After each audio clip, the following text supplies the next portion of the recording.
Sejam todos bem-vindos ao canal Ciclo Curioso. Eu sou o professor Jailson Silveira e se você é novo no canal, não se esqueça de se inscrever.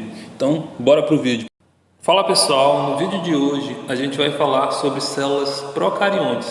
E dentro desse conteúdo nós iremos abordar os seguintes tópicos que são: introdução, estruturas, características, seres procariontes e falaremos ainda sobre classificação e reprodução. Fazendo uma breve introdução, as células procariontes elas são células muito simples e por conta disso elas não vão apresentar um núcleo bem definido. Dessa forma, o material ele vai estar solto no citoplasma. Agora nós vamos conhecer as estruturas de uma célula procarionte. Aqui nós temos o flagelo. O flagelo ele é responsável pela locomoção dessa célula. Outra estrutura que nós podemos observar é a cápsula. A cápsula ela vai servir como um revestimento para essa célula, conferindo então proteção a essa célula. Já a parede celular vai atuar dando a forma dessa célula. A membrana plasmática ela é uma estrutura que está associada com a troca de substâncias dessa célula com o meio externo. Falando aí então do meio interno dessa célula, a gente tem o citoplasma. O citoplasma, junto com a parede celular, vão ajudar a dar a forma dessa célula. Além disso, é no citoplasma onde a maioria das reações químicas irão acontecer.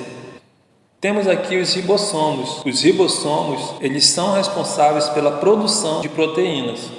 Outra estrutura fundamental para essa célula é o chamado pilus, ou também conhecido como pilis ou fímbrias. Essas estruturas que ficam ao redor da célula, elas são responsáveis pela fixação dessa célula no meio onde ela está inserida, assim como ela é responsável também pela reprodução dessa célula. Falando então de reprodução, a gente tem aí o chamado nucleóide, que é o DNA dessa célula. O nucleóide é o que a gente chama também de DNA principal dessa célula. Além desse DNA, nós teremos também o chamado plasmídio, que é um tipo de DNA que a gente chama de DNA circular ou extracromossômico.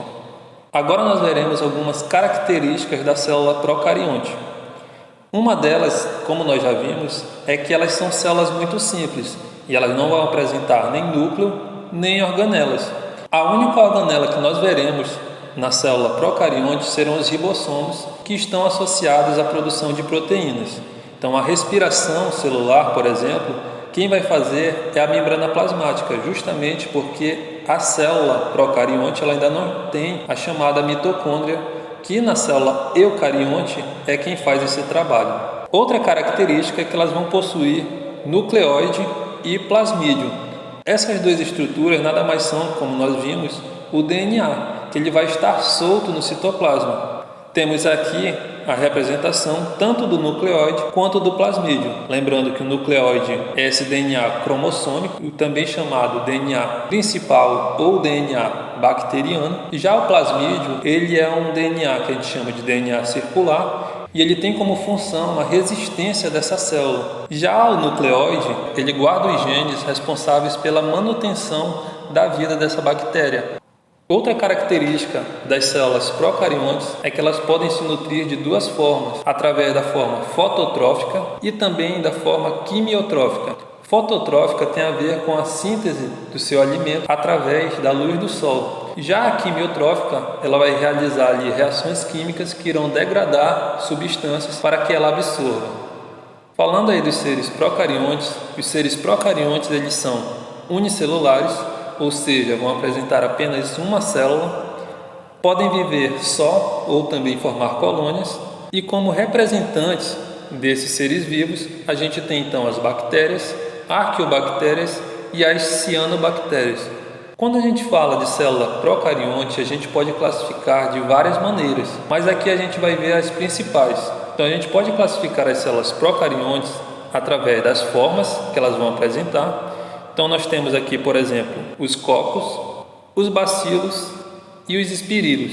Os cocos, eles vão apresentar essa forma de esfera, os bacilos eles vão ter essa forma de bastões e os espirilos, como o próprio nome sugere, eles vão ter essa forma de espiral. Além dessas formas, nós teremos outras, como os vibriões, que vão ter formato de vírgulas. Isso aqui são só alguns principais exemplos das formas que elas vão apresentar. Outra maneira também de classificar as células procariontes é através do arranjo, ou seja, como elas vão se agrupar. Então, tendo como exemplo aqui os cocos, a gente pode classificar em diplococos, quando a gente tem duas dessas células. Temos aí os streptococos, que vão formar essa forma linear. Temos também os estafilococos, que é quando essas células elas vão se agrupar em formato de uva. Então percebam que a gente tem várias maneiras de classificar uma célula procarionte. Além dessas, nós podemos classificar também as células através da sua membrana plasmática, que elas podem ser gram-positivas ou gram-negativas. Mas esse é um assunto para um próximo vídeo. Falando agora de reprodução, as células procariontes elas podem se reproduzir de duas maneiras, de forma assexuada e através da conjugação.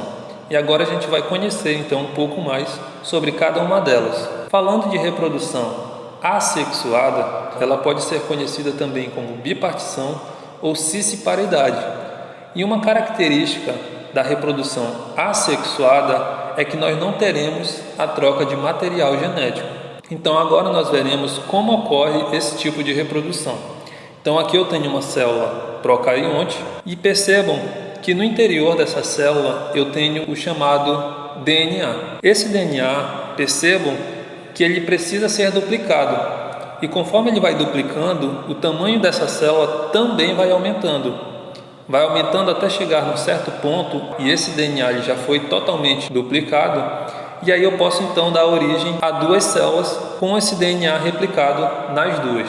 Então, como nós podemos observar aqui, em nenhum momento houve a troca de material genético, apenas a duplicação desse material. Por isso que a gente considera como uma reprodução assexuada, porque não há troca de materiais genéticos. Outro ponto que vale destacar é que isso aqui não pode ser considerado uma mitose, porque na mitose ela vai ter diversas fases, coisa que nós não veremos aqui nesse tipo de reprodução. Então, ao final desse tipo de reprodução, nós teremos os chamados clones, porque o DNA contido na célula filha é igual ao contido na célula mãe. Então, a gente tem os chamados clones. Outro tipo de reprodução é a chamada conjugação. A conjugação ela vai acontecer da seguinte forma: a gente tem aqui dentro da célula os chamados nucleóides, que é essa porção maior, e temos também o plasmídio, que é o conhecido como DNA circular. Então, na conjugação, o que vai acontecer aqui é que esse plasmídio ele será trocado com a outra célula. Então, percebam que na imagem da esquerda nós teremos uma célula com o plasmídio com as suas bordas amarelas. Já na imagem da direita, a gente vai ter um plasmídio com as bordas roxas. Na reprodução que a gente chama de conjugação, nós veremos aqui então uma troca de material genético. Então, bora ver como acontece esse tipo de reprodução. Então, na conjugação, o que vai acontecer será essa passagem do plasmídio para outra célula. Quando isso acontece, percebam que esse DNA agora ele foi modificado. Então, parte do material genético foi passado para outra. Tem cientistas que vão dizer que esse tipo de reprodução é uma reprodução sexuada. Só que, para ser uma reprodução sexuada, precisa ter a chamada troca de material genético. E como nós vimos aqui, até há troca de material genético. Porém, não dá origem a uma célula nova. E por conta disso, alguns cientistas dizem que a conjugação é sim uma forma de reprodução sexuada, porque há a troca de material genético. Já outros vão dizer que não, porque a gente não tem a formação de uma nova célula. Então, para esses que dizem que isso não é uma reprodução sexuada, vão chamar isso aqui de recombinação. Então, de maneira geral, a maioria dos cientistas dizem que as células elas se reproduzem somente de forma assexuada, sem a troca de material. Mas aí a gente tem a chamada conjugação, que é o que a gente chama de recombinação gênica. Então, o que ocorre aqui é apenas a recombinação desse DNA, não havendo de fato a troca de materiais genéticos, nem originando então uma célula nova. E é isso, pessoal. Se vocês gostaram do vídeo, não se esqueçam de se inscrever no canal, curtir, e caso tenha ficado alguma dúvida ou você queira deixar alguma sugestão, pode deixar aí seu comentário.